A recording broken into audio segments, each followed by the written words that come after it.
Hello, and welcome to Sci-Fi Vision Fandom Access for February 6th. I hope everybody can hear me. I am still so bad at this. But welcome everybody. Welcome. I have not done the intro in a while. Tonight we have special guest Sammi Turano, who has written the cookbook Taste of TV. So we have her here to talk all about it. Hey Sammi, welcome. Hi, thank you so much for having me, friends. Sure, we're Hi, so glad you Sammy. could come. Why don't we start by why don't you tell everybody what's the book? Explain to everybody what it's all about. Absolutely. So, Taste of TV is a cookbook slash memoir based on my 15 years as a journalist. As you ladies know, I write for and own TVGrapevine.com, which is a entertainment news TV critic website. And it was on my bucket list my 40 by 40 bucket list to write a book and get it published. And I'm a little late on the deadline, but not by much. And I finally got it published. But the thing is, I wanted to write a memoir based on my journalism career, but that really wasn't working out the way I wanted it to. So my mom suggested, because I'm always cooking and giving people recipes, why don't you write it into a cookbook and tell your stories through different kinds of food? And I'm like, that's a good idea. And also at the time I was reading Ross Matthews' Name Drop, and he did something similar. So I married all those ideas and I came up with a cookbook. They're all based on shows and experiences and movies that I recap for TV Grapevine over the past 15 years, and I am so happy with the way it came out. And my friend Denise illustrated all the food pictures and the cover of the book, which included my animals, my personality, little things, Easter eggs from all the TV shows and movies that I wrote about. And she is such a beautiful, wonderful talent. So thank you, Denise, for that. That is really Oh, great. I'm trying to get your graphic up. I'm having issues here. There. Whoop, this got well, quantum. I'm just doing a real good job, ain't I? There we go. Oh, no problem. There we are. It's got Karen's thing behind it, but there we go. I at least got something up. Y- Uh, but so why don't you talk a little bit about some of the recipes that are in this, so people know if they and the book's available by Amazon too, paperback. Make sure people know. Make sure they check it out, and we're going to be giving away a copy. I have posted the link on Facebook and Twitter. People can fill out to try to win a copy. But why don't you talk about some of the recipes?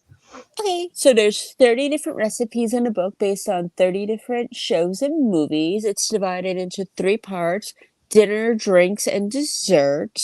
So my favorite dinner recipe that I have on there is the table flipping good vodka sauce and pasta, which is based on the Real Housewives of New Jersey, and a nod to the table flip that Teresa did on season 1. I learned how to make this recipe when I was a young girl.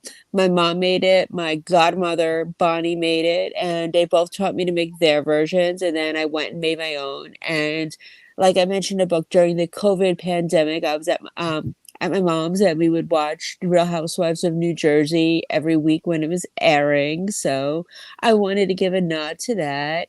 And then also in that chapter, I have the Big Bang mac and cheese, of course, based on the Big Bang Theory, when Penny used to always make her mac and cheese, and it always had very interesting results. But mine actually comes out good, so I wanted to add it in a cookbook.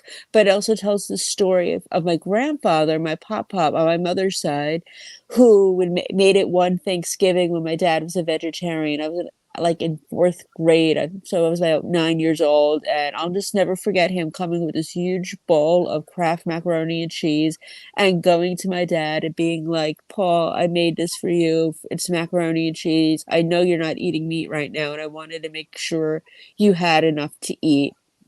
And that was just a beautiful memory that I never forgot and wanted to include that in my book.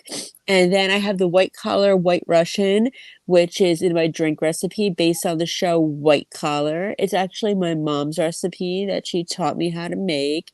And the secret of that recipe, you're going to have to buy the book to find out about what makes it so special.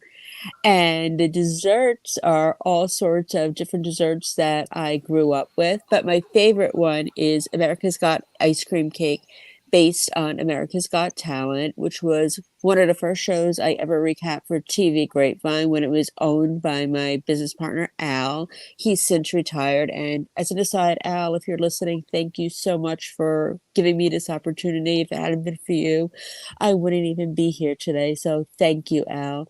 So, but I know America's all about ice cream cake. All of us had ice cream cake. We all grew up with it. And America's Got Talent, of course, is important because it's one of the shows that got me started as a journalist.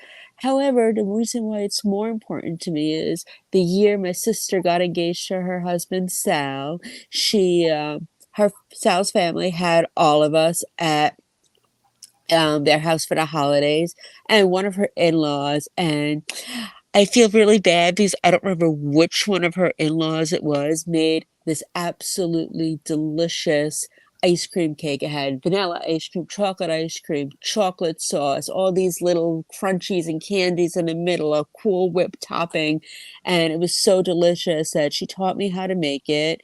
And I decided, my sister Melanie is the most amazing, one of the most amazing people, and I wanted to find a way to honor her, and that was my way of honoring her. Just like the white collar White Russian was a way of honoring my mom because she's done so much for me, and I just really wanted to find a way to thank them. And I found a way to thank my amazing family members, my mom, my dad, my brother, my sister, their spouses, my niece Aria, who was at my launch party and was just so adorable. Everybody loved her there.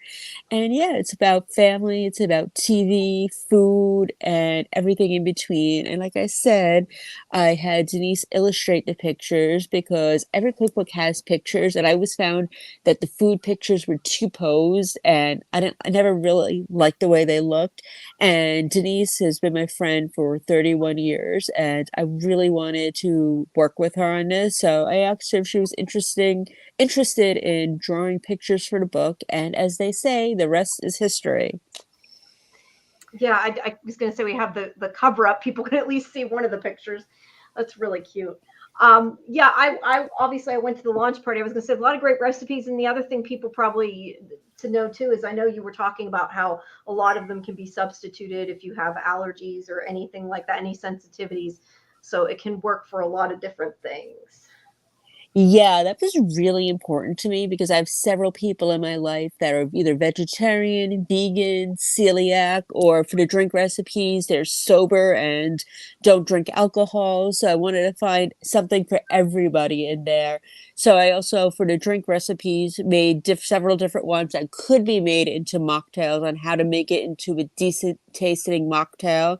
And for the pasta recipes I tell how to make it if you're gluten free, how to make it a vegetarian recipe. Vegan, I had a little bit of trouble with because a lot of my recipes, I couldn't really find a decent way to make it vegan, but I'm working on that for the next cookbook because Denise and I are writing at least 5 more cookbooks.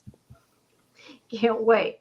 That'll be great. I'm very bad at cooking, so hopefully it'll help me out a bit. Um, I'm bad too, but Sammy, you grew up cooking with your mom and your grandmother, right? Like Yes, I did. you're one of those kids that was like in the kitchen a lot with your mom and your grandma, I think. Yes, I was. And before I could stand, like they would pick me up and have me help mix or put little spices in there. Melanie, my sister, does that with Aria. So it's just a family tradition that I absolutely love. That's cool. I flipped through a little. The book also, I mean, these illustrations are great, but the book, there are some photos of you doing some red carpet work at some different premieres and things like that, right? And I think you've like tied in some stories of from your journalism career, like some little vignettes are tied in with the recipes, right? Yes, because we were actually, Denise and I were going back and forth about this, about what we wanted to do. We wanted it to be more, because it was a memoir. We were just trying to figure out what we wanted to do to make it work, make it really stand out. And she's actually the one that suggested, why don't you put some of your pictures in there? We had poured through so many different cookbooks, the two of us, and we actually got the idea from Tiffany Thiessen, who was on White Collar, as a matter of fact, and Jesse James Decker. They had pictures of their personal experiences as well as the food pictures. And we kind of talked about it, and we're like, all right, why don't you use some of your pictures from your favorite events? And for privacy reasons, I didn't use the ones with the celebrities because you have to get a whole bunch of permission for that. But these are the ones when I was at several different events. But That's cool. that's good though. It makes it nice and personal. Um, Getting to see that and getting to tell to read your stories. Sorry, I can't talk tonight. And I was going to say, I'm put up Ark's quote again here. Ark says that she really likes the idea. It's going to be purchasing. So there you go. Yay! And that was the other thing I was going to mention. You are, the last time I had looked, you were number 2 in new paperbacks. Is that correct? Yeah, I want to make sure it was number 2 in new releases for Italian cookbooks. It's like fluctuating a little bit, but it's still in the top 5. So I'm really happy about that. I'm really happy it's well received. I'm so grateful for everyone that's bought the book and has supported the two of us in this journey. Cool. I was going to say, Art just bought it. It looks like so. You already just got a sale. So yay! Yay! And you have ideas for 5 more already, huh? All cookbooks? I do, at least 5 more. And actually, my sister suggested, and this will probably be a mini cookbook, a Taste of TV Junior based on kids shows. So there were so many different kids shows that we either grew up with or her daughter is watching. So we're going to make that into a cookbook too. Yeah, this is a really, really good idea. Smart idea to do this and be able to use the cooking, but also put it into what you do and what you love, and a way to kind of combine it all. Yes, I'm like so glad that I came up with this idea with the thanks to my mom, who has always been my biggest cheerleader and support system. So I'm really, really happy, and I'm happy with the support, and I love the way it came out. Like when I first got it, I cried because I'm like, I did it. It's beautiful and it's better than I ever could have imagined. Oh, and as an aside, at the end of the month, beginning of next month, we're also coming out with the ebook version of it. Oh, cool. Yeah, it's very cool. I was going to say, a lot of people I know will want to read it digitally. Then you can look up stuff while you have all your food information on your iPad while you use it. Yeah, or take it when you're grocery shopping. It's like I can't tell you how many times I've been food shopping and I'm like, oh, I wanted to make that recipe in that cookbook and didn't have it with me. So that's why I buy my cookbooks digitally as well now. That way I have a copy of it. I can just hop on my phone and be like, oh, I need that. I need that. Oh, and you do. I did notice in the beginning of the book, you include like a list of everything that you keep in your pantry at all times, all your favorite stores that you shop at to buy different ingredients. Like it's really well set up for people who are not like people like me and Jamie who can't just reach into our pantry and automatically have everything we need. Yeah, I actually can't take credit for that idea because I saw it initially, like I said in the book, on Snoop Dogg's cookbook where he did the whole pantry thing. He actually showed a picture of his pantry and showed everything that he had in it. But I actually didn't think to add a picture of that. We have to do that for next time.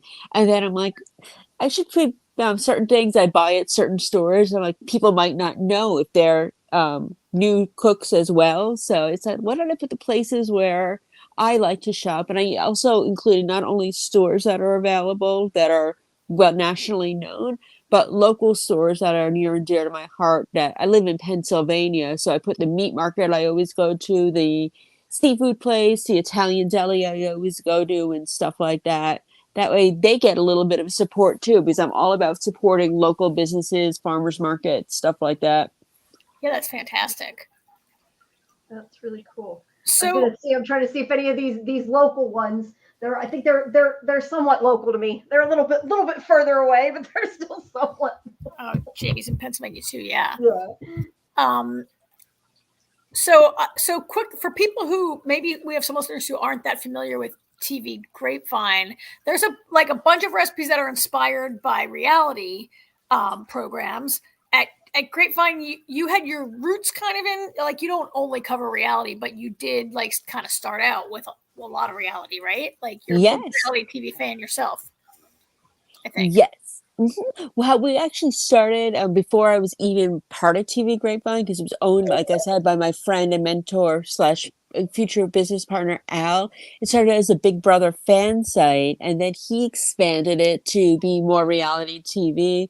And then when he took me on as partner, we expanded even more to other TV shows. And then when he retired and I solely running it, I added more entertainment news, but we always had celebrity interviews and stuff like that. But to answer your question, yes, we got our start in reality TV, and then we completely just evolved into all sorts of different TV shows. Yeah, I think you're still like the big destination for Big Brother, I think, right? Very Yep. popular with Big Brother fans for your recaps. The place to be. So I'm going to put a link here in the. I'm trying to put a link in the chat, but it adds all the extra Amazon junk when I do it. But it should at least work. People can click on it there. you could add the link to the book, yeah. If not, I'm sure people you could search it and find it. But we'll have obviously we'll put a link on social media and everything. But at least it's there now if people are listening live. Well, it's this is such a really great idea. I'm really looking forward to checking it out. I eat many of my meals in front of the TV, so I should maybe eat more recipes that are inspired by TV, right? There you go. There you go. That's actually part of how it got started too, because I too eat quite a few of my meals in front of the TV while recapping, while writing breaking news stories. In fact, this morning, Toby Keith, may he rest in peace, he died overnight, unfortunately, from stomach cancer. I know, I'm so sad about that. I was actually drinking my morning coffee and writing his obituary. Oh boy. Yeah, and all my recaps are usually done while eating or drinking a glass of wine, or usually during a meal. So I figured TV, food, two of my favorite things, and that's perfect. Oh, it is. You've got a lot of really good. Sorry, Karen. It's hard with that when I'm not seeing you. I keep cutting you off when I'm trying to. I just was looking through the list of her really smart titles that all relate to the TV show. TV shows. I can't talk tonight. I want to try the cupcakes. Call me delicious cupcakes. Call me cat. I miss that show. I know, me too. It's so sad. But yeah, you've got Big Bang mac and cheese. You've got I like only omelets for your dinner, inspired by Only Murders in the Building. That's a good one. That's what I said. She's got really good titles. They're funny. I really want to try Married to Mimosas. And Crimeberry and Vodka. Can't wait to see what that spin you've got on the cranberry there. There's some really fun inspirations that you've got here. Thank you. Yeah, I had so much fun coming up with the titles, and I was just like, I wanted to play on words because I love puns and stuff like that. So I was like, how can I make this fun? And I would just be like, I want it based on this TV show, and then I'm like, and then all of a sudden the titles would pop in my mind. Yeah, that's a really fun part. How long did it take you to write the book? 2 years. Ooh, wow. It's not going to take that long for the next one because now I kind of know what I'm doing, but you probably got all your notes together too for the stuff you couldn't fit in, hopefully. Yep, so, all on my phone, and I have notes and papers everywhere. Actually, right now, right next to me, I have a whole list of ideas that I came up with while sleeping. Yeah, right while I sleep. Well, I was lying in bed or wake up in the morning, or I'll be trying to sleep, and then I'll finally find a piece of paper, write it down. Well, that's great. We can't wait 2 years between books, so we need to come out faster. So we're looking forward to cooking all of this, and then we'll be ready for the next one for sure. Yep. Is there anything else that you want to mention about the book before we move on? No. Want people to read it too, though. You don't want to tell them everything. I didn't want Yeah, no, I want everybody, I hope everyone reads it. I hope everybody buys it and likes my stories and Denise's pictures. And I hope they like the pictures of the animals. I will give you one little spoiler. In the back of the book, there are pictures of the animals that are featured on the front cover. And then on the back cover, I have my other dog, Opal, on there. When Denise first drew the couple on the cover, I didn't have Opal yet. So when we did the back cover art, she just drew the picture of Opal. And she, if you look in the book, back in the book where I have pictures of the animals, she got everybody spot on so perfectly. I was going to ask if that was your actual dog and cats on there on the cover. Yep. The one in my purse is McNabb. The one trying to steal the sauce is Buffy, who's actually sitting right next to me right now. And Sophie is the dog, and Benson is the cat by the bananas. As you can tell, all our animals have pop culture names. They do. They do. McNabb is for Donovan McNabb, I guess, because you have a football project also, right? Yeah. Actually, it's from Psych. Oh, I'm not a psych person, so whoops. Well, there, it can have double meanings. Okay, all right. I can live with that. I can live with the double meaning. I thought he came from your football coverage, your football project. No, but he's a very good-looking guy. So if he ever asks, that it's for him. That's smart. Yeah. So All right. Well, Well, thank you so much. Thank you for coming. And like I said, we're giving away a copy. I posted it on Facebook and Twitter. I'm gonna get it on the site too. I was having issues. My site was being, I should just say normal at this point because I'm always having issues. But it is up on the social. I put it on the social media account so people can enter. Make sure everybody fill out the form, and it's there for a week, and then we'll give a lucky winner a copy of the cookbook, and they can make these great recipes as well and follow along. cool. Thank you so much for having me, ladies. I miss yous. I love yous, and I can't wait to do this again soon. Right. Thanks, Sammy. Next time. Thank you. Come Bye, back guys. anytime, even just to check, just to chat TV. Let's do it. It's a date. All right. Have a good night. You too. Bye-bye. Bye. Bye. All right. Oh, all right. She's gone. There we go. I was trying to figure out how to disappear our block so it doesn't keep duplicating everything, but I couldn't look, figure it out. now I got there. Now the picture works. Right? Right? Yeah. Now the picture of the book finally works. Now I finally know what I'm doing. Yeah. Well, that's okay. I've got these queued up because we have not that much to cover tonight, TV wise. Right, but we are going to talk about Quantum Leap was finally back last week. So it's on tonight, right? We're a full week behind in our Quantum Leap coverage. Yeah. I was just going to jump in really quick. Sorry, I didn't want to cut off Sammy before. I was going to say Art was telling us about Leverage. I did not, or not, Leverage and the Librarians, that Christian's recipes are in the show. I did not know that. So that's good to know.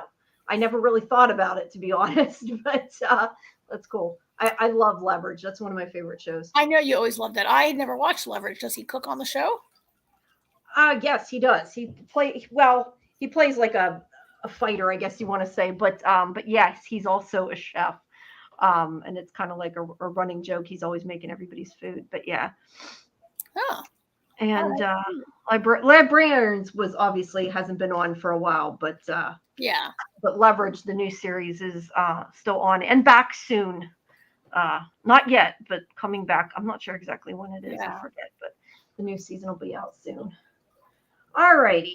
So let's go back. Right along. All right. Now we will move on to Quantum Leap. There we go. You got the the picture all up. And thank you everybody for our live watchers. Let's see, we have more than we usually do. A few extra watchers probably came to hear about Sammy's book. So thank you everybody who showed up live, especially and for everybody who downloads our show. All right. Sorry, go ahead. So, the episode was called Off the Cuff. This week's episode, right? And it's an episode in which this is what we should say for people, make sure people understand. This is actually last week's episode because it's on tonight. It's on right now, right? But we don't. Obviously, we're not going to do tonight. So this is from last week. But so it was called Off the Cuff, and it's an episode where Ben leaps into the body of a bounty hunter, and he's stuck with this guy here on this guy Kevin. It's like 1973 or 1974, right?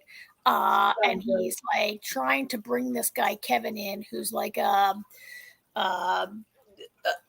forget. He's a criminal. He's done a lot of bad stuff, and I forget exactly what the most recent crime was that he committed. Well, I know he's a thief because he has diamonds hid, but yeah, he's kind of. I mean, has done bad things, but he's still a good guy that you kind of root for and want to be good and want to turn his life around. But he's kind of had a bad hand at things and been dealt a bad hand. I mean, and he's maybe not reached his full potential.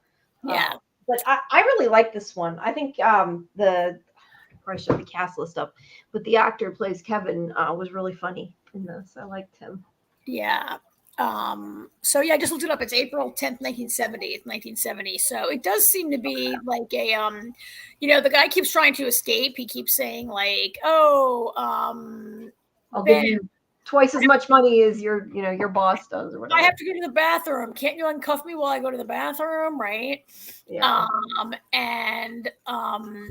They get in some trouble and they drive off the road and like guys are trying to like come after them. And it turns out that Kevin he says he just really wants to go to see his brother before, they get in the accident and like his shoulder is dislocated. Right.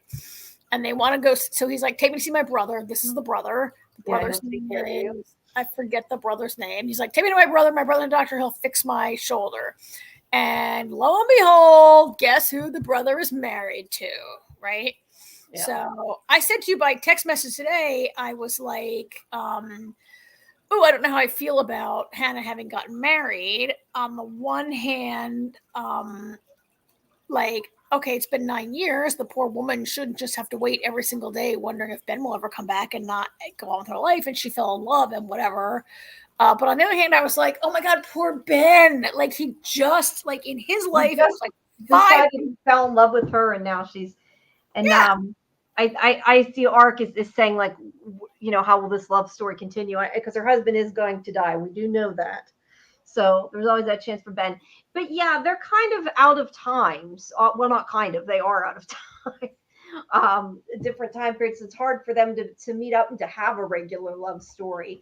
So this is kind of a weird way to do it. And I think we talked about before how it's almost a little bit like River and the Doctor because they're often going backwards and it's kind of like how do they meet? So yeah, I'm not sure.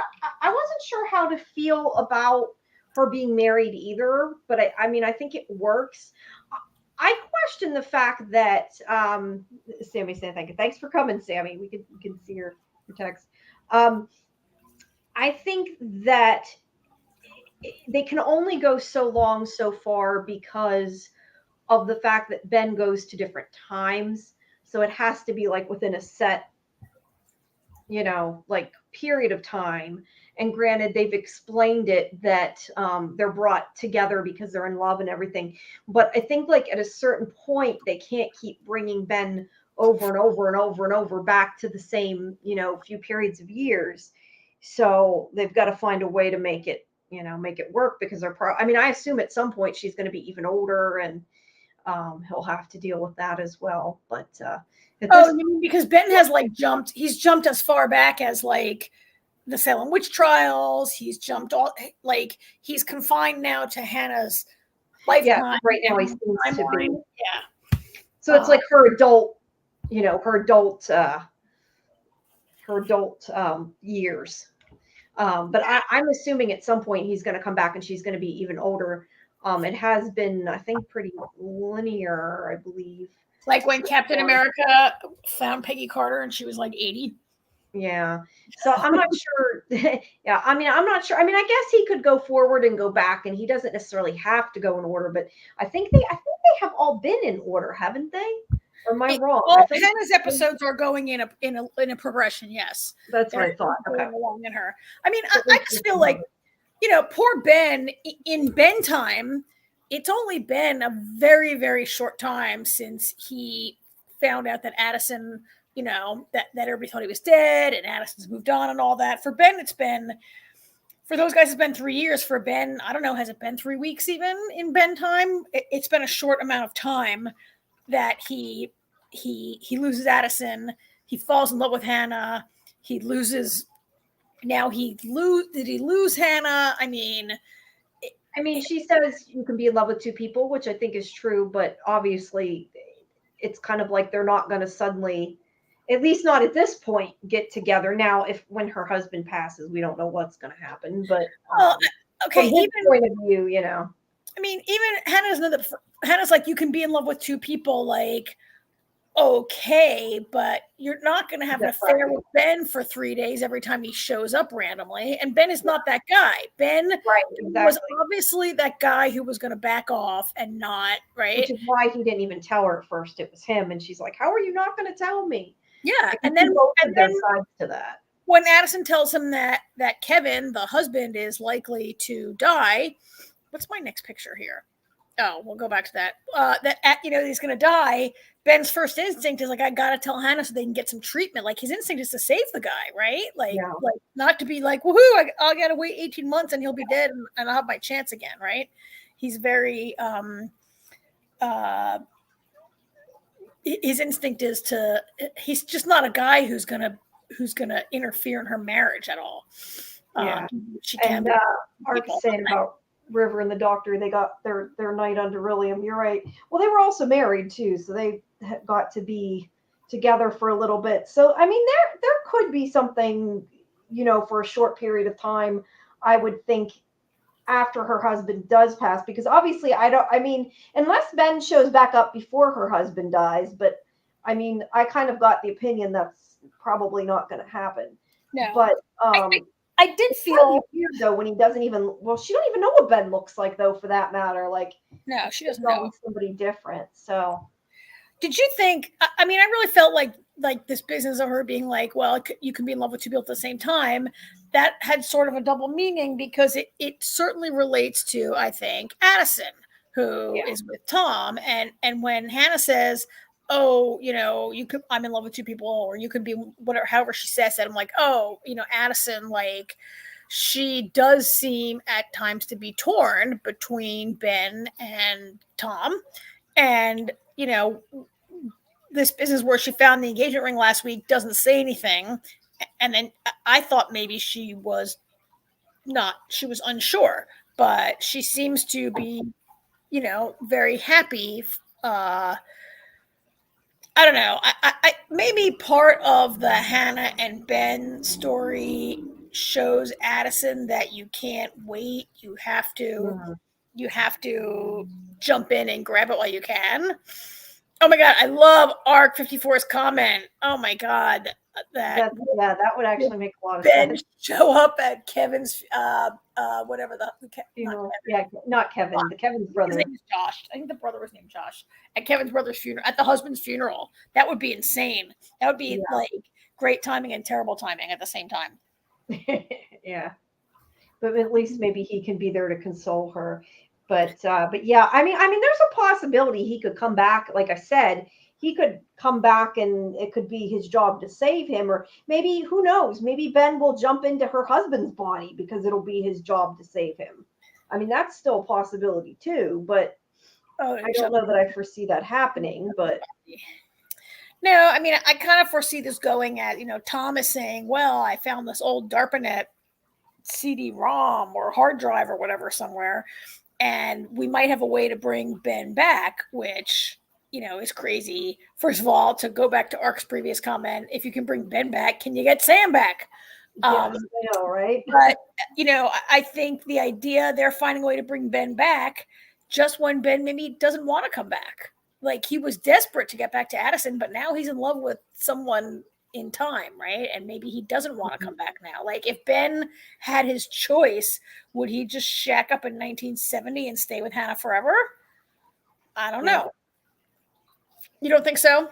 He's not that guy? No, I mean, like, you mean sort of like the Captain America. Yeah, I mean, I don't think that'll happen in the scope of the show, but is that what he would want? Maybe. I never really thought about it until you just said it now, but that's a good point. Yeah, I mean, he's finally, I mean, he's still moving though. It's not like he can stop Right. in one spot. If he could, I think maybe he would choose that. Yeah, I do. But if they could bring him back to 2024 and he would stop leaping, I don't know if he'd want to do that. He'd have no chance of finding Hannah ever again. I mean, when he met her in like the 40s, right? I mean, we've already been through like 25 years of her life, right? Yeah, he's missed a big chunk of it. And she was, already like a grad student. Like a lot of her life is going. Like the next time we see her, they're going to have to put aging makeup on Eliza Clark, I think, Probably. because Unless, but yeah, I know you're calling her by the character. The other I just, we've gone through a big chunk of her life, and he can't like we're saying he's going to catch up with her, and she's going to be an older lady.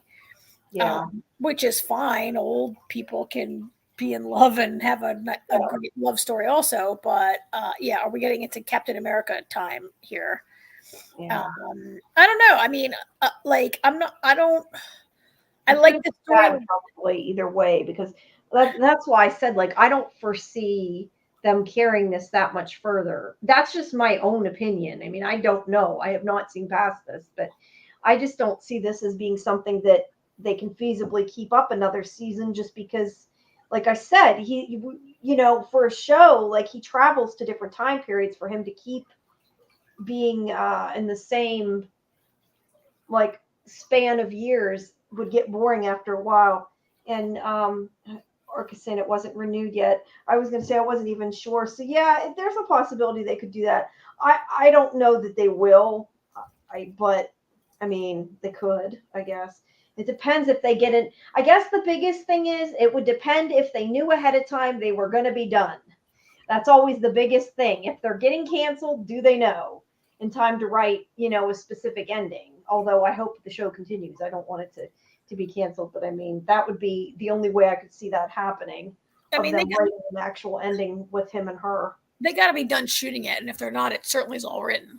Yeah, so I kind of don't see that happening. What could happen? I mean, unless they just start having him go back and forth. I mean, like I said before, he doesn't have to go linearly. Like, he could, feasibly go someplace completely different and show up again, 10 years before she was married. I mean, but the way they've been doing it, it's been in order, and that might be just to make it easier to understand. I don't know. But yeah, I mean, it would be hard for me to see a way that they make Hannah a series regular for future seasons unless they became like the leaping couple together or something. Yeah. She may be a one season and one character. But I am enjoying this storyline. I mean, I was an Eliza Clark fan from the 100. Eliza Taylor. You keep calling her Eliza Clark. Oh my God. Why am I calling her Eliza? Because her name was Clark on the 100. Yeah, that's what I said. I figured it was Eliza Taylor is her name. And I was a fan since she played Clark. Thank you, Jamie, for correcting me. And I'm enjoying the character on the show, and I'm enjoying. I like the way we didn't have to make this whole season about Ben suffering while Addison is like moving on with Shady Tom, who I still think is going to turn out to be a bad guy. Yeah, maybe. I kind of agree with you. So. He's just too good to be true. He's just too good to be true. Well, right? The other thing is if, and this is just looking into the future of the show, assuming if we're correct that that Hannah does not stay, I feel like they're going to have to wrap it back around to put Addison and Ben back together, or at least that's where I see it going. So it would, and like, are they going to suddenly break her up with her new love when she's, moved on from him? I cannot see that happening unless Tom is either bad or dies. I just can't see her suddenly switching back to Ben again. Yeah. I mean, Ben, I could see it because Ben hasn't been apart from her that long, but in his mind, but to her, I just don't see that happening. Yeah, she's only moved on. I think we have this little bit of unresolved storyline where Ian, like whatever Ian did with this shady person who like helped him, how I keep saying Ian said they, their girlfriend like helped hook them up with that woman who like was trying to blackmail Ian to get data. And I just feel like maybe Tom is like somehow tied into that and is a bad guy tied into that somehow. Yeah, that would like make trying sense. to, or because he's from the government, like he's trying to secretly get control of it somehow for nefarious government reasons or whatever. I just don't trust the guy. I just don't trust him. I guess because I really fell into from the setup that he replaced Ben, and like so we have to hate him. And then I just feel like he's just too perfect to be true. Like him and Addison, I just want to smack them sometimes. They're so perfectly like you thought Ben and Addison were like perfect together. These two, this guy is just way too good to be true. And yeah, like, I know. Ark agrees. She never trusted Tom either. So yeah, I don't think most people. I don't think we did. So. And then he's like so understanding when Ben shows up again, and like there's like zero insecurity or jealousy between them, and it's just not. It's just not. I was gonna say it's not realistic. Now this is a show about a guy leaping through time, and I'm willing to accept that more than I can accept that Tom is a nice guy. I'm not sure what that says about you, but right. Yeah. But so we'll see. Ark and I are waiting for the other shoe to drop on Tom, and we'll find out. Yeah. Yep. There's only, I think, a few more episodes. Yeah. I mean, looking on the NBC, I'm on the NBC Media Village, and they have only they only have photo. They don't post anything. They're up through episode 10. They have posted photos up through episode 10, which maybe is the last one. That I'm not sure. I usually would look at, let's see, I have a because the episode we just saw by the screeners, I think too. So no, that's wrong. So the episode we just saw off the cuff was right? Yeah. But there's at least up to 13 according to Internet Movie Database. Yeah, they're only posting the next episode. The next episode is called The Family Treasure. I don't know what it's about. It's on tonight. And I guess, and we'll be here to talk about a week late next week. Yep. So, yeah. So, 2 after tonight are things, yeah.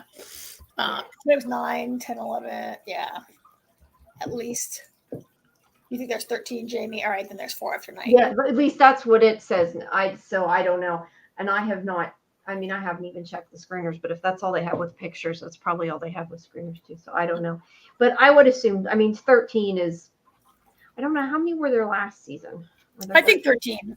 No, there were 18 last season. Oh, because the first season was only like 9, and then they got a surprise order for like another, like a part B in their first season. And yeah, Art says she thinks there's 2 after tonight. What one? I'm trying to see. After tonight, so that would take us up to 12. 10. So tonight, there's episode 10 probably 3 left, unless Internet Movie Database is wrong. Who knows? Well, but they usually go by press, so I don't know. Yeah. All right. Well, at any rate, they'll all right. So AJ's not here tonight, so we're not gonna. I guess we'll hold Percy Jackson until he's back next week. The whole thing has dropped. I've watched the whole thing. AJ probably has seen the whole thing now with the kids. I'm trying to watch it. You're not going to watch the whole thing. I kind of feel like you ought to just give up on me on all these shows because I just have not, and I'm sorry, but I just have not had time to do any of that crap, especially with my foot. I have to get another ultrasound. It's it was the show. We'll talk about it some more next week. Yeah. There were some good things about it. And then True Detective. I was really looking forward to talking about True Detective because it's starting to lose me now. In its 4th episode, it's getting a little. They're going down the horror road, and they're losing me a little. But we'll talk about that next week also. And the only other stuff that was being like sort of a dead zone of TV. I think I texted you. I watched this movie on Amazon called Foe, this science fiction movie. Jamie, have you heard of it? Yeah. No, actually, I haven't. Okay. What's it about? It's set in 20. So it stars Saoirse Ronan and Paul Mescal, who are 2 amazing actors. Okay. Right?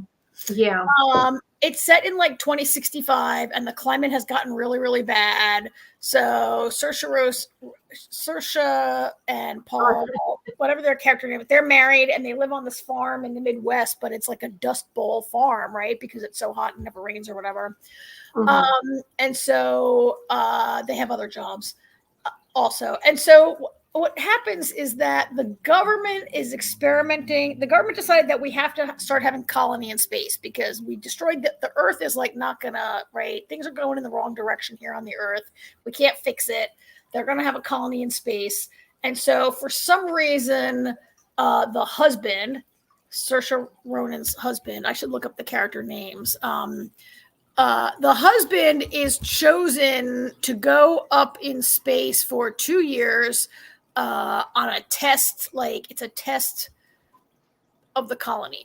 And so he's going to go, he's going to be gone for 2 years. And the government agent is like, her name is Hen for Henrietta.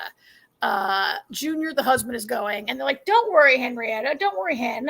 We're going to make a lifelike robot. They call him a synthetic human or whatever. They don't call him a robot. We're going to have a totally lifelike robot that is exactly like your husband, and you won't even miss him at all. And so a big part of the movie is about the government guy like interviewing them to try to help make the robot as lifelike as possible, and like everything they go through with their family and whatever. It's a little so. Don't ask me why a guy who's a farmer who has also a job in a chicken factory somehow has all the skills to go into space for 2 years, but he does. And it's very this painful. Is a movie, not a series, right? It's a movie. And so it's a relationship drama. It's very painful in their marriage and what they go through.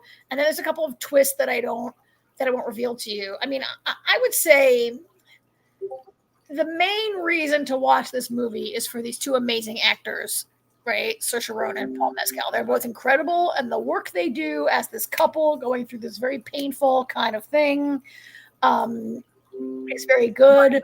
Peter's making all kinds of noises. I don't know if you can hear it. I'm trying to hear that. But the movie is actually quite slow and doesn't always make sense. It's really not that good a movie, but these two amazing actors, their performances kind of really save it and are the reason why I keep watching it, just to watch them because they're amazing. But it's not, it's a thing that I would recommend you watch it when you have nothing else to watch and you're like, what can I watch now? There's nothing on Netflix. Let me watch this movie on Amazon. I don't recommend it as a truly awesome science fiction movie. It actually is like more of a relationship movie. There are a couple twists about like the space thing and the robot thing or whatever, but kind of depressing also, and yet encouraging that it's 2024, and so by 2065 and 40 years they'll be able to like have a colony in space. I find that interesting. Yeah. Also, I don't know. I had not seen it advertised. I guess it looks like, according to Internet Movie Database, it was in theaters. Also, last year, so I feel like it would be, for the money that you're spending to create a super lifelike robot that takes like a whole year to like make him be like, to like, you know, you have to like basically. Why not send the robot to space? Why not send the wife to space? Yeah, why not send a robot to space if you can make a robot? Or like you said, use the money to send the wife there with them. Send the couple to space and don't like spend all this money on this robot and ruin people's lives. So I did watch that. It was, you know, I was casting about for some good stuff. There's a movie that I really want to watch that is not available on any streaming service that I want to. I want to watch Concrete Utopia, which is this like supposedly incredible, amazing Korean movie. It's supposed to be like unbelievable. It's about like a massive earthquake like destroys Seoul, and like it's this post-apocalyptic thing of people like trying to like live after this earthquake, and it's only available on this streaming service I've never heard of called Rakuten Viki. VIKI has exclusive North America streaming rights. Like, right? Yeah, I don't know. I've never heard of it either. Yeah, I don't know. I was going to say I've seen a couple things. They're not movies, but I can tell you, I've got a couple of the things I've seen, and while you were talking, I was looking up the dates because I suck. We all know that Jamie talks about shows and then is like, I forget when it comes out. I gotta look it up. So I looked it up. Um, the one thing I was going to mention was Resident Alien. Oh yeah, Back on the 14th. I had mentioned this, I think, last week, but I talked to some of the cast today, so it's fresh in my mind. So that's next Wednesday, the day after our podcast next week, next Wednesday. So we won't be covering it till the week after that, but that'll be coming. Also, I don't know if I mentioned last time, but I had put up the interview for Belgravia, the next chapter. I think we talked a little bit about that. We might have, so forgive me if we didn't. But the other shows that are coming out, I had mentioned before, Constellation, which is Apple TV. That comes out on the 21st. And these are all still kind of embargoed, so I just got to be careful with everything I say. But that is a space show. It's about Noomi Rapace goes up in. She's the main actress. Goes up in space, and some things happen that are unexpected, and it's kind of about her coming back home. And I'm bad at descriptions, but especially when I'm trying to be careful. But that's an Apple TV show. I think I read about it because I have Apple TV. Maybe I saw a promo. I think she's gone for a while, and it's one of the things where she's gone for like years and comes back. She's gone for, I think, a year. Wait, I'm looking for the official description, so I don't say anything I'm not supposed to say. That's the best way to do it. An astronaut returns to Earth after a disaster in space, only to discover that key pieces of her life seem to be missing. It is an action-packed space adventure and an exploration of the dark edges of human psychology and one woman's desperate quest to expose the truth about the hidden history of space travel and recover all that she has lost. That is the official Apple description. Wow. So it's, it kind of, without going into, since it is embargoed, I don't want to go into like full review or anything, but it reminded me, and I texted this to you too when I was watching it. I remember I obviously didn't tell you anything about it other than I thought this, but for whatever reason, the kind of, I don't exactly necessarily want to say the tone, but I guess it is sort of the tone, the feeling, I guess, that it gave me. It made me think of Dark. Now, it's not about time travel. It's not like Dark. I don't mean it in that way, but just kind of, it gave me that bizarre, like just the kind of that feeling when I watched it. So I think that if you like that show, you will probably like this. It is definitely a twisty, complicated, sci-fi, heavy on the science in a good way show. I'll just say it that way. That's my quick review. But I really liked it. I did not think I was going to even watch the whole thing, but I watched it on 2 nights. I sat and I watched the whole thing. I really liked it. And it's got very, very high production value too. And I did interviews with the cast and creator and director and everything of that. So that will be up. And then the other thing I started watching. Can I just interrupt you, Jamie? You mentioned the production values, and I was going to say, well, of course, because Apple TV has been killing it with the science fiction these last couple of years. Mm-hmm. I mean, they're spending money. They're spending their money well. They've got some really great shows. I'm definitely going to check that out. Yeah, I think you and I think AJ will like it as well too. And I think probably people who follow the stuff we talk about will like it. It's a good sci-fi show. And so anyway, those interviews will be up soon too. And then the other show that I started watching because I got screeners of. Now I once again I looked up the description because I'm going to totally butcher it if I try to describe it. But it's called 3-Body Problem. It's coming to Netflix. It was not at all what I thought it was going to be. I don't know why or what I got into my head that when I heard 3-Body Problem, it must be something similar to a quote that has something to do with Sherlock, because that was what I kept thinking it was about, that it was like a Sherlock related. I don't know where I got that. Somehow I got that into my head. But it is a thriller, sort of got some murder mystery stuff going on. It's got some paranormal potentially stuff going on, maybe religious stuff. I don't know. It's got a lot of different things. It's starring I was going to see the other people's name, Benedict Wong. That's who I know that's in it. And I'm really enjoying it so far. and that is on Netflix, and that comes out the 21st. And it's based on a book, but it's basically it has like different time periods, and part of it's in 1960s China, and kind of about what a decision that happens back then, how it affects and kind of reverberates through time, and it's really good too. And Ark saying, yeah, Super Hulock. I never finished Supernatural, so I don't know. I can say Super Hulock fan, definitely a big Doctor Who fan, and definitely a big Sherlock fan. I need to watch the rest of Supernatural yet. But so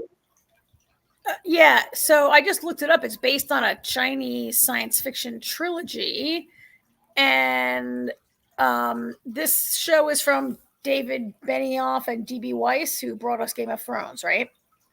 I don't know the people from Game of Thrones, but that sounds right. According to the interwebs, those guys are behind it. So yeah, that's coming out. But it's weird and good. I'm not done with it yet. I'm still watching it. I have to watch the rest of the screeners. I'm not sure yet if I'm doing interviews or what, but I wanted to see the screeners. But like I said, it was not what I expected it to be, because when I first watched the part of the trailer, and the trailer's on YouTube, I don't know, I thought it was going to be more of like a murder mystery type thing. But when you keep watching the trailer and that, you see that that's not all that it is. It's a lot of things. It's sci-fi and thriller, and got a lot of different things going on. So yeah, there's that. And yeah, those are the main things I watched. Are you still watching La Brea? Yes, I am waiting to see the finale yet. I still have not been sent the finale. You're ahead. I like La Brea. I mean, it's got issues. Don't get me wrong. It has a lot of issues. But I don't know. It's one of those shows that I watch, and it's easy watching, and I don't nitpick it quite as much as you do. I just let myself enjoy it. But it says, shame, you're forgiven as a fellow Whovian. Well, thank you. No, what's sad is I actually one day on Black Friday, I bought I think 8 seasons of Supernatural or something like that. And they're still sitting in their package wrap. I opened one and I never finished watching. That's one of the things on my list of things to get done. No, AJ is our Supernatural guy. Yeah. The other thing, and I don't want to talk too much about it yet, just because it's not out in the US yet, but I told you guys that I had found Orphan Black Echoes was also released, which I like. It's different. It's definitely different. It's good, but it's not as good as the original, I don't think, but it's still pretty good. So, but that's about it. Yeah. What else? Is there anything else next week, or is it the same thing? Quantum Leap, and I think we got Quantum Leap. We'll finish up Percy Jackson and True Detective. Maybe we'll catch a couple of. There is another thing that I want to watch on Netflix, which is called, and I'm going to pronounce this wrong because I don't speak Korean, but I want to watch Gyeongsong Creature. It is a South Korean show that is on Netflix, and it's about when Japan occupied Korea, which was a very brutal occupation and a terrible time in those two countries' history. But in the story, the Japanese are doing secret biological experiments on the local population, and there's a creature that I don't know much about it, but there's a creature that is like a monster or whatever.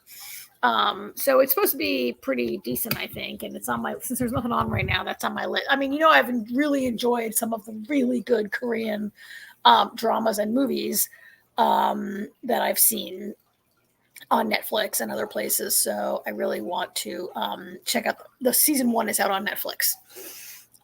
So since I can't watch Concrete Universe, I can if I pay $6. Maybe I'll watch it. Go to the TV fair. It's worth the $6. Find it. I shouldn't say that. Forget I said that. If anybody heard me, don't pretend I didn't say that. Ark, you guys I want to hear about this rewatch on Friday early mornings for Supernatural. Yeah. So you're gonna have a show on Friday mornings, or we're gonna watch it on Friday mornings? Yeah, I don't know, and I don't know. I'm not sure who all's doing it. Should we? We need a link to that. We have another listener, Rewatch Talk Live. I'm not sure they're saying this is a good program. I don't know if they mean our program or they're talking about La Brea. Or Supernatural. Or Supernatural, yes. All good. All good. Yeah, all good stuff. All good stuff. But thank you for coming live and for listening. But yeah, I need to watch it. But La Brea, like I said, I like La Brea. I mean, it's got issues, but with its writing, but I do like it. And it just that I like things that are like weird, kind of sometimes all over the place, I guess. And you know that I'm like, I watched the first episode of La Brea and I was like, this is so dumb, I can't watch this anymore. It has to make a little more sense, I guess. And I didn't I let things go, but I don't know. I think it's a fun show. Also, I was convinced that NBC was going to cancel it because they did not have a good track record of giving, concept shows a chance. And then these last few years, they really have. Yeah. And I didn't think La Brea was going to make it, which is another reason I didn't invest in it. And maybe I should have. Well, it's always on demand or on Peacock probably too. I'm guessing. There's always that. Mm-hmm. And the other thing I was going to mention that is also tomorrow, Marvels comes to Disney Plus. Oh my God, yes. All right. We're all going to watch the Marvels and finally talk about it because we were all too cheap to pay for this bad movie in the movie theater and we've been waiting for it to come out, right? Well, I didn't have a choice. It looks like I'm not going to be going to the movie theater anytime soon because I'm probably going to have to get surgery. So I won't be going nowhere for a while. Won't be walking. Yeah. I think AJ finally saw it. Yeah, I think he did. I think he saw it in the theater too. But at least I'm happy I finally get to see it. All right. It's not the best Marvel movie. I've been looking for it. I can commit myself to being ready to talk about it next week. Yeah, sounds good. All right. Sounds good. But yeah, if you always say, people who are listening, whether you're listening live now or you're, listening after the fact, if there's a show you guys watch, you want us to talk about, or you think that we should see that we might like, please let us know. We'll be happy to check it out. So yeah. We'll come back next week. We'll have a longer. Well, I guess there's not as much on next week either. So since we don't have a guest, we may not have a longer show next week. But at least AJ will be here next week, so you can listen to more than the two of us talking. Right. I'm deep into Buffy the Vampire Slayer rewatch right now. It's on. They're showing it on Comet. Comet is showing Buffy for like 5 hours a day, and you know that I work at home by myself for my regular job. I stay home, I live alone, I work, and I like to have noise in the background when I'm working to pretend, pretend I go to an office and there's people around. And so my thing right now is like hours of Buffy the Vampire Slayer during the day. That's cool. My Comet's running it. Cool. And I can, I've seen. That's another one of the shows that I'd like to see if I ever have 3 hours after I catch up on everything else. Well, you know what, Jamie? When they operate on your foot and you're laid up in bed for like days, I'll still be doing my interviews. I'll probably be hobbling over to the computer. But yeah, that's true. I will have probably more time you know what? I won't. Hopefully, my ultrasound. We've got to give good hope that the ultrasound will go well. I'm still holding out hope. I just do not necessarily know that it's gonna work out. Oh my God! Batman rewatch is saying the Batman too. Is that? I'm assuming they mean Batman the movie. I assume the movie with Robert Pattinson.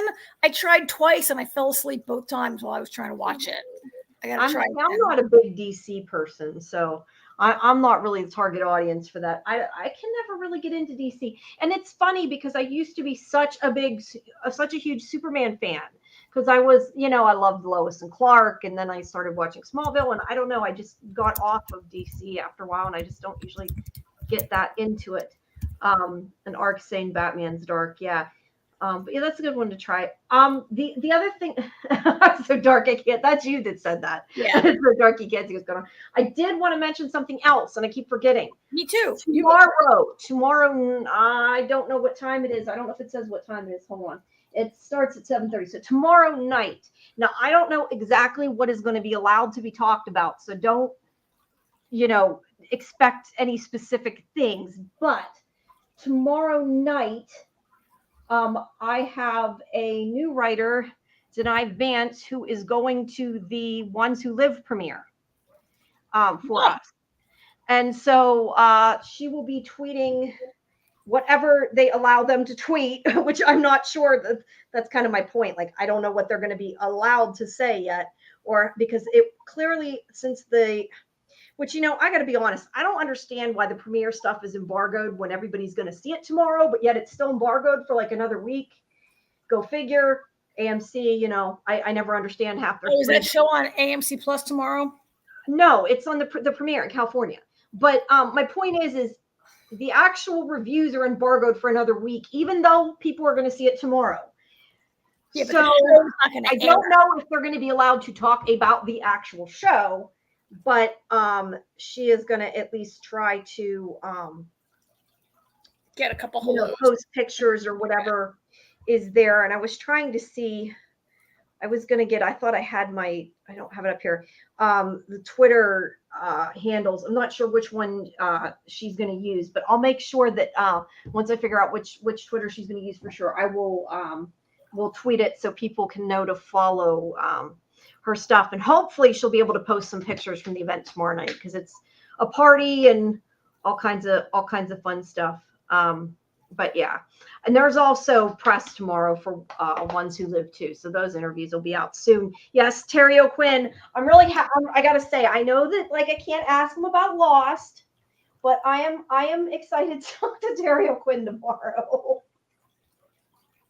So there's that too. Yeah, that's exciting. And so the premiere is tomorrow in. Yeah, it's not on TV tomorrow. Yeah, it's in LA or wherever it is. They're showing it to whoever shows up, right? Yeah. Right. So people can look for, hopefully we'll see some. No, it's coming on TV on February 25th. Yeah, that sounds right. We have almost a whole month to go.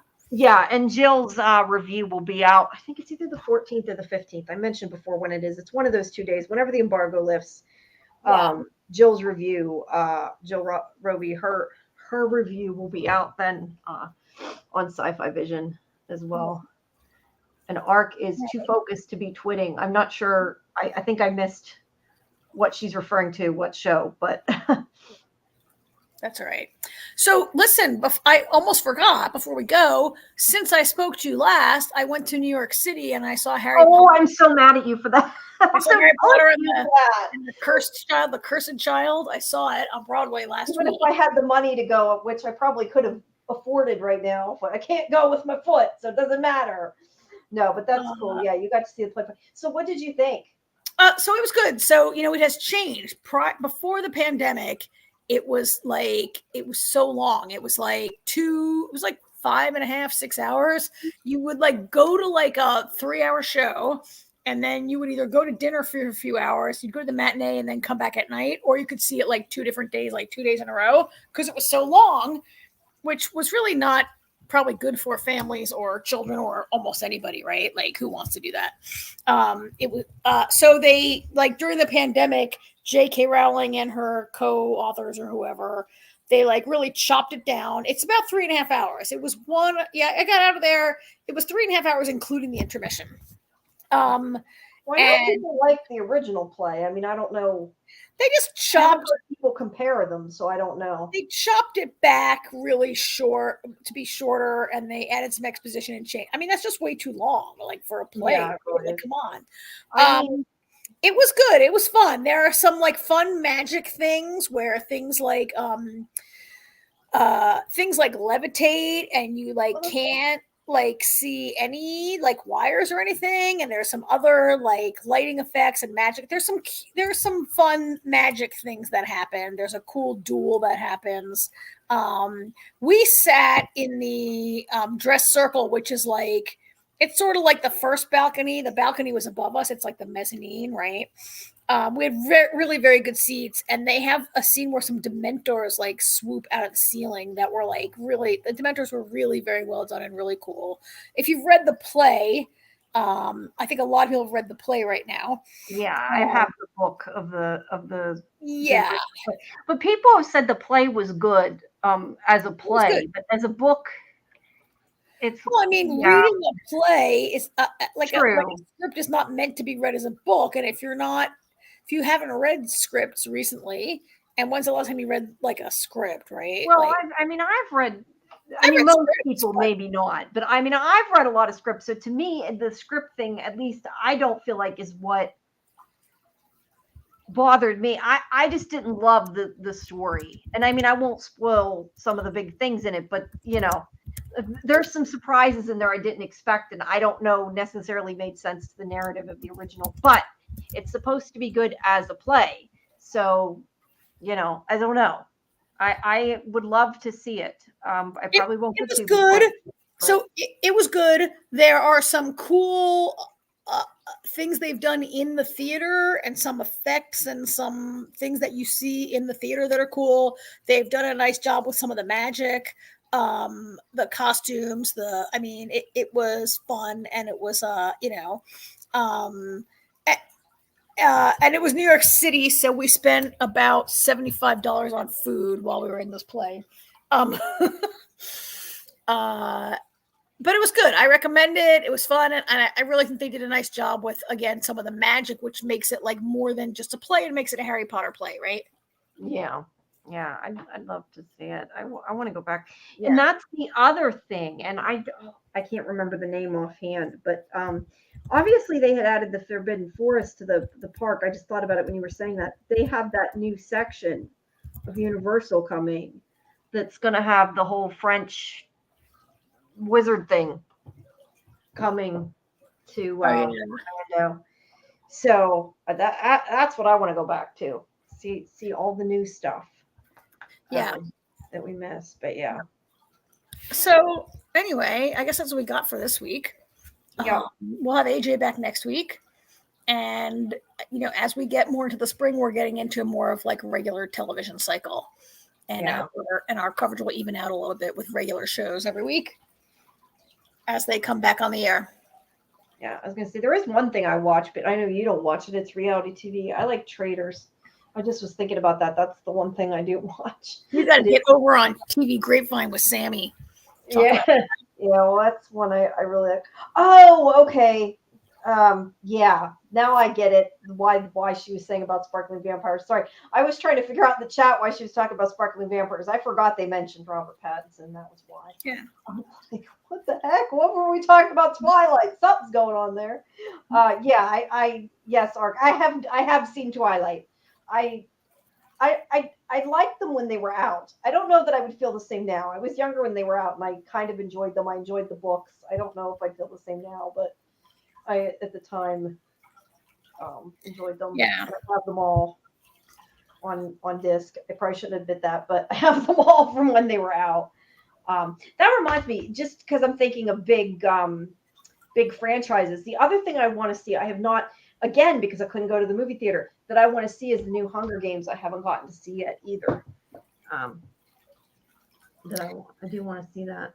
Oh yeah, that should be easy to catch, easy enough to find. Yeah. Well, it's out. I mean, you're going to pay to rent it, but yeah, it's out now in digital. All right. Well, we rambled ourselves enough.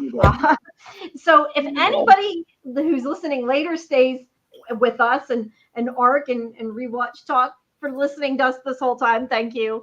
We have kind of gone, I can't believe we've talked over an hour, and like almost an hour of that has been just me and you going on and on after Sammi left. So yeah. So thanks everyone for joining us. Yep. And we will be back next week, same time. And make sure that you fill out the form on social media to Win Taste of TV book.